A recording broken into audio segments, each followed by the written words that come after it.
Good morning, Central Texas. Welcome to KISS Community Connections. I'm Phyllis Jones, your host this morning. And guess what? I'm your guest too. So we're going to have a nice long conversation about a couple of things. We're not going to talk about one thing as normal. We're going to talk about a couple of things. First off, I do want to let everybody know that on November 2nd, KISS Community Connections will have the second informational block party for the homeless and less fortunate. Reason why I call it a block party is because we have everything there. It's built on the 70s style. So all the agencies that can help the homeless and less fortunate will be there, that have something to help them move ahead.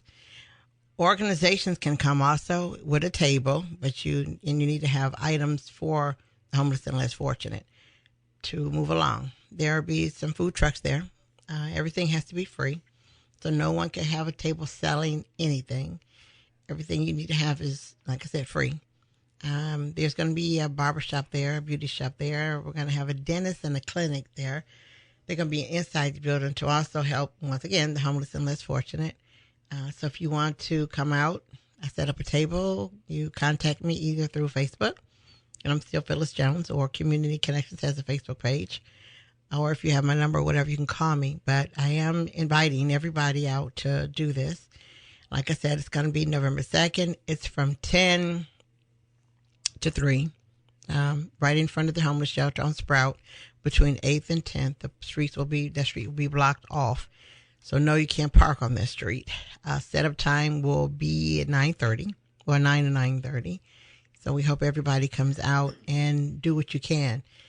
The reason why Community Connections are hosting these is because, feeding homeless meals every day is fine. It's okay. But it's not teaching them how to feed themselves.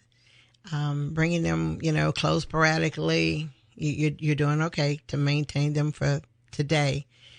But what I want to do is get them to maintain themselves tomorrow. So the purpose of doing the block party is to provide agencies the chance to, first of all, meet them, and them to meet the agencies, to have a one-on-one conversation to see if that agency has what they need. I asked the homeless what kind of agency they needed and the first time, and I did get everybody that they needed. So this time we've added a few more things to the agenda because, like I said, my goal is to teach them how to get out. My goal is to get them to have services that they didn't know where they were. Because it's easy to say, oh, we have that, it's over there. We have that, it's over there. Well, you got to remember, they're homeless. They can't get in the car and, get in there, turn the engine on and go. They can't do that. So it's easier to bring to them and let them enjoy some of the services. And like I said, our goal is to help out the homeless. And what I mean is help them out, like I said, move ahead. Help them to get a job. We need to teach them how to, when you fill out your resume, they have a gap in theirs. They do. They're going to have a gap in theirs, a gap of homeless. Well, you can't put on a gap on your resume as homeless. That's not it. So we want somebody to teach them how to fill in that gap, because there is a way to fill it. There's a way to fill in that gap. All of us might not know how, but there's somebody that does. Well, they need that. They need to know how to fill in that gap. They need to know how to manage their money, because some of the homeless do receive money, but they don't get enough to survive on, but they do receive it, and they need to know the proper way to do so. I contacted some of the banks, local banks, just to see if they could come out and teach them how to save money, open an account. And guess what the issue is? They need to have $100 to start an account out. They got to have $100. There's no bank in our area that has a special account where they can start it out with maybe $25. They don't have them, and heck, I didn't know. It's been years since I opened a bank account. I assumed that, $25, $50 or whatever they could. They cannot. So then I went to what I thought was still going on, but I found out it's not, when I was younger, I guess, there was a Christmas fund, a Christmas savings account where people would put money in there for Christmas. And then, at the end of November, they would mail you your check or you come get the money out. And it was a Christmas account. So you got to put in there kind of what you want to do. So I asked about that and realized after the lady looked at me really weird, I'm like, okay, those don't exist anymore at all. So then I went to the credit union. Same thing. They looked at me, like, no way. There's no way we can help. But to me, that was a setback, because if we want them to learn to save, we need to have a ground floor of it. And telling somebody who's homeless, who gets maybe $400 a month, you got to open it up, you need $100. That's a long stretch for them. $50, they can see that. But $100, that's a stretch that they can't do. So I'm going to need the community's help so we can find a way to get them to save money and learn to get back on their feet. Resumes, I need somebody to come in and do a resume and teach them how to fill in the gap. Like I said, of time where they're homeless for 2 years, well, you can't put that on the resume that you're homeless for 2 years. You can't. And there are ways to fill it out. So there's things that we need to do to help them move ahead. Because like I said, I'm not one of the ones that's going to help them maintain. I can't do that. I don't see it. I'm glad somebody does. I'm glad there's a group of people who actually do the maintain part, but I'm the move ahead person. So if you want to join me on that day, just reach out to me and let me know that you're going to have a table. And I'm stressing the table. We're not going to have anybody walk through and pass out flyers.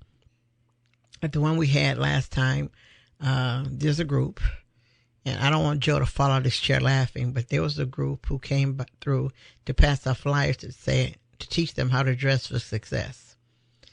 Mind you, these are homeless people, and I told them they can't pass out the flyer because I didn't understand. Maybe somebody else could. Is how I'm going to tell a homeless person to dress for success. Success is what? Pushing a cart? Is there an attire for that? Because that's about the successful they can be. Am I going to teach them, cart decorating skills? What? That threw me off, and I just simply said no. Yeah, no, I know, because I saw no means for that. So, no, if you're going to be walking through passing out flyers, no, you cannot. But there's always an exception for me, which are youth. I'll let them do things that I won't let an adult do simply because we're teaching them the right way. So if they walk through, I'll say next time y'all need to get a table, whatever. So there will be nobody walking through passing out flyers. The respectful thing is that you're going to have a table and you're going to actually meet and greet and talk to some of the homeless. And I say less fortunate. Why I'm including less fortunate? Because some of them are 2 steps away from being homeless. So if we can help them not become homeless, I want us to do so.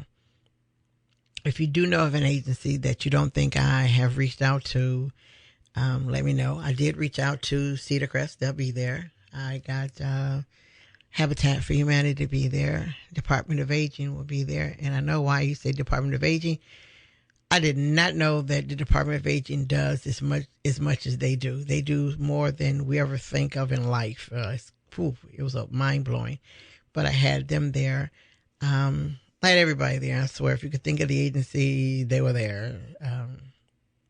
I see now more. Like I said, I need a clinic to come. So I did that. And nobody has said no to me yet. No, once they realize what we're doing, there hasn't been a no. I'm not going to do it. It's more been, what else can I do to help you make this bigger and make it better? So I'm going to continue reaching out. And I hope some of you reach back out to me so that we can make this success.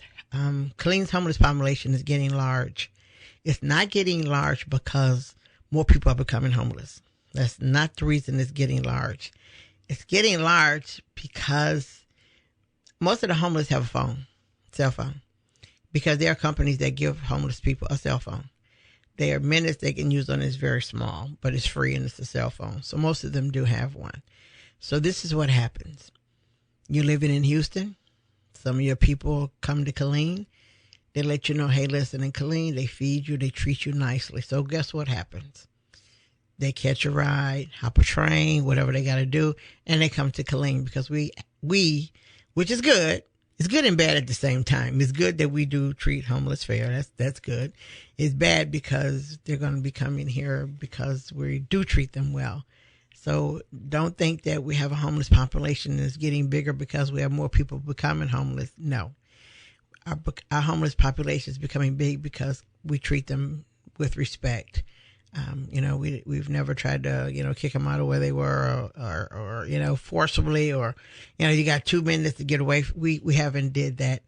as of yet, because I'm not going to say we're not going to do it, but as of yet, we haven't did that. So our population is getting bigger, and I want you to understand that it's not because Killeen's economy is getting so bad that, they're becoming homeless. It's because we treat the homeless right.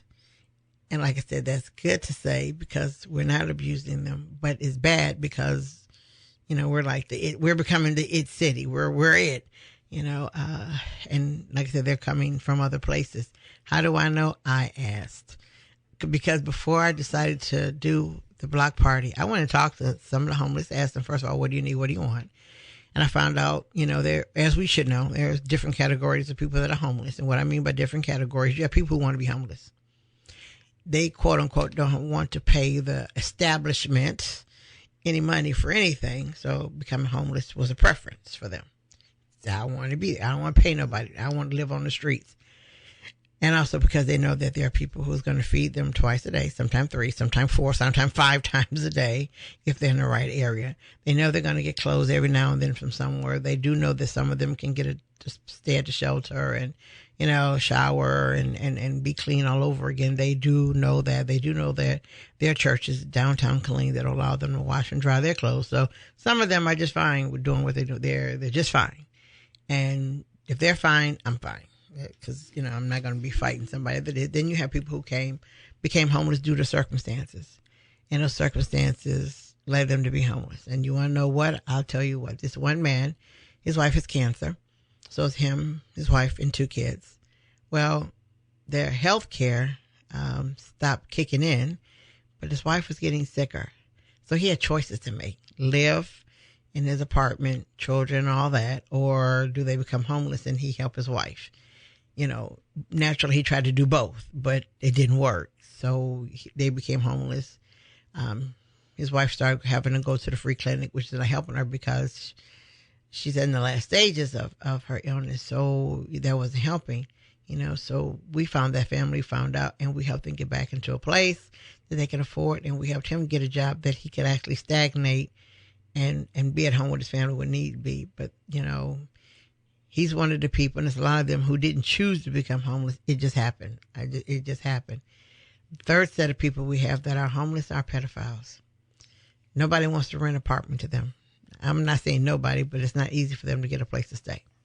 I'm not apologizing for them at all, but I'm just saying that there's a group of them that are homeless that they can't get a place to stay because of where the locations to which they have to stay in, away from schools, away from this, away from that. So a lot of them are homeless, and that's the danger part. And I'm being straight up with you. That to me, that's scary that they're homeless because that means they're out there. And I met some of them. That's how I know they're there, and that's why they are homeless. So we have different people that are homeless for different reasons, more than just I'm out here. There are different reasons, and we need to see what we can do to help all of them, whichever way.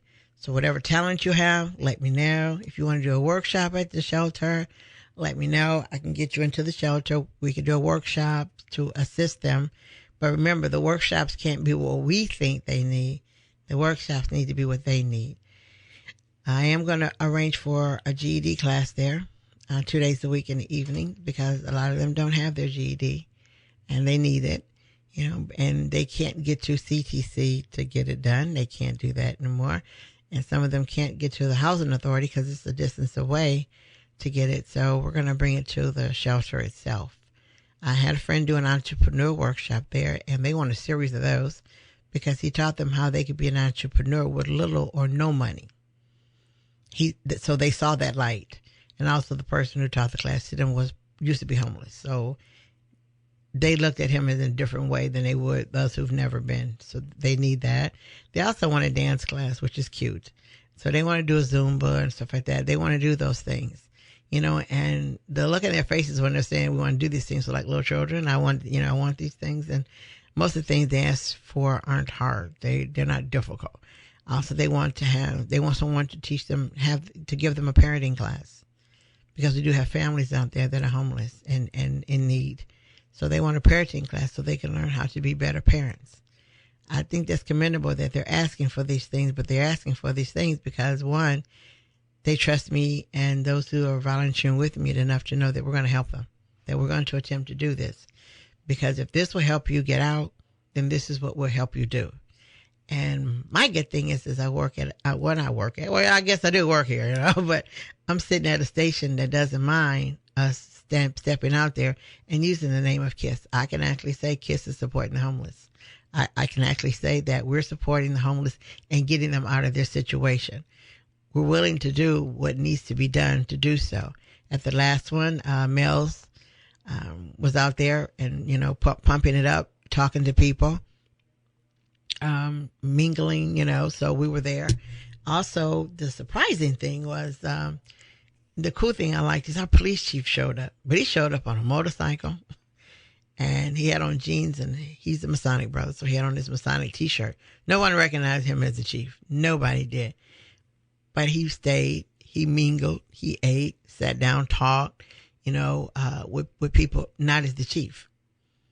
He did it as Charles Kimball, who happens to still be the chief, but still he didn't mingle with them as I'm the chief of police. And, no, they didn't know who he was. Now they'd heard some of us say, "Hey chief, how you doing?" People looked around, didn't see a chief. So they just thought we was calling someone chief, just by title or name, that we were just saying, "Hey chief," but we did. And nobody paid attention because they didn't see anybody that would resemble a chief because he had on regular clothes and he got off a motorcycle, and nobody would have thought that he would have been on a motorcycle or anything like that. But he mingled with the community. Now, the sad thing is there was no city council people came.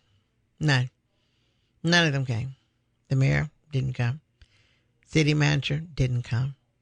Now, you remember, this was in their city to promote helping people get out of the situation. You would have thought one of them would have accidentally showed up just by sheer accident, but they didn't even do a drive-by. Yeah, I said that right. But they didn't even do that, which shows you how much they love and care about a situation getting better.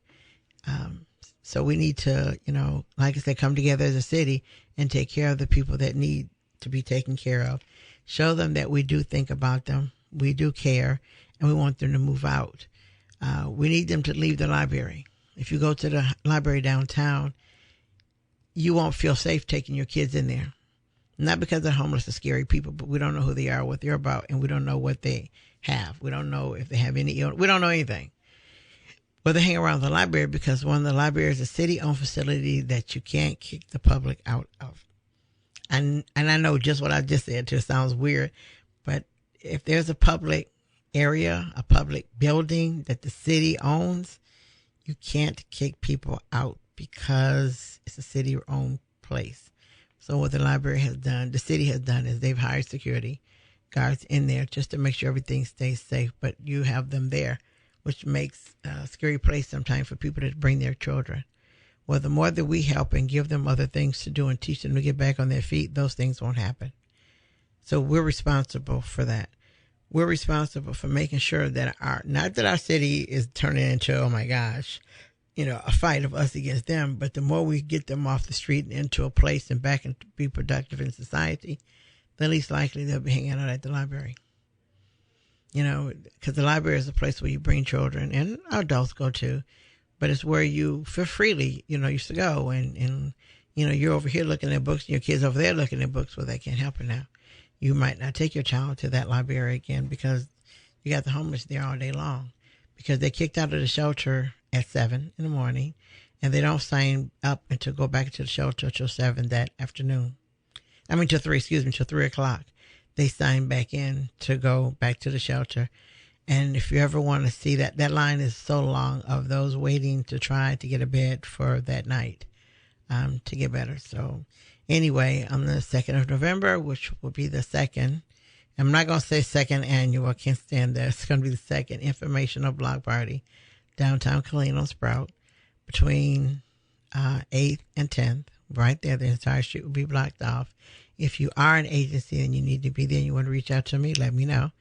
Reach me on Facebook as myself, Phyllis Jones. Or you can go to Community Connections, which has a Facebook page, and you can go on there and just let me know who you are and how to contact you, and I'll contact you back to make sure you're there. If you're an organization or a group, remember you cannot walk through there and pass the flyers. We're not doing that. We're going to give the respect to the event, and you're going to get a table and you're going to pass out what you need to pass out. Since election time is coming, there will be 2 voter registration tables. one on each end of the street because people are going to enter one way or enter the other way. So there'll be a voter registration table on each end of the street so you can register to vote. Because remember, if you don't vote, you don't have a voice. And if you don't vote, you voted for all the things that you later will try to figure out how that won. Well, it won because you didn't vote. So we'll have that there. And if there's anything you think that's missing, let me know and we will include it. Because these events are supposed to be packed and powered with information of can do, let's do this, let's make this happen, and let's get rid of the situation. That's what these events are for. That's what it's impacting, and that's what we want to do. So that's all I want to say about our event on the 2nd. But I want to invite everybody out. Also, for them, we're going to flip something. You do know that most times people do concerts to raise money for the homeless. We do that all the time. And that's fine. That's good. But if you all know me, I like to do things that nobody else is doing. So we are going to do a concert.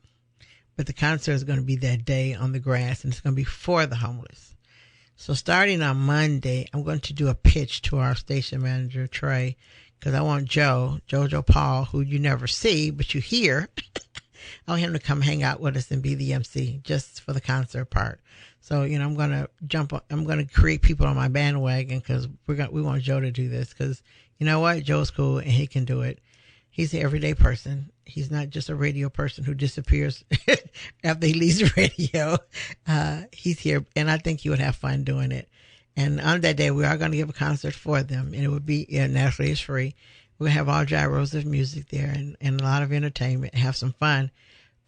And the reason I'm doing this 1970 style is because it worked. That's it. It worked. And my ideal is I don't want the homeless and the less fortunate separated from anybody else. I don't want you to, oh yeah, they are. Oh yeah, there's one over there. Oh yeah, there's two over there. No. If we're all together as one family, then they don't feel that it's just for them and they're selected out. It becomes part of a group now. We're all together. Now, yes, you're going to see somebody push up with a card and come to and get information, but still we're all together as a group as one. They never need to feel slighted and go, yeah, this is just for them over there. We can't come. No. A lot of people come. So show up. And like I said, I'm starting my bandwagon on Monday for Jojo Paul to be the MC. And he hasn't said no yet. Not yet. Because I think he would like it to be pretty cool for him to do. Because he hasn't done this in the public yet, at least that I know of. He has, he snuck out and I didn't know. So we're going to, and I need your help too when I start my, my bandwagon of we want Jojo Paul to MC. So I'm going to go and kiss his Facebook page. I'm going to go all over the place. I'm just going to get ridiculous and, until I get my answer of yes. Because you all know I don't know the definition of the word. No one's ever explained that definition to me. So I tend to not understand what it means, but that's what we're going to do on the 2nd of November, which is a Saturday.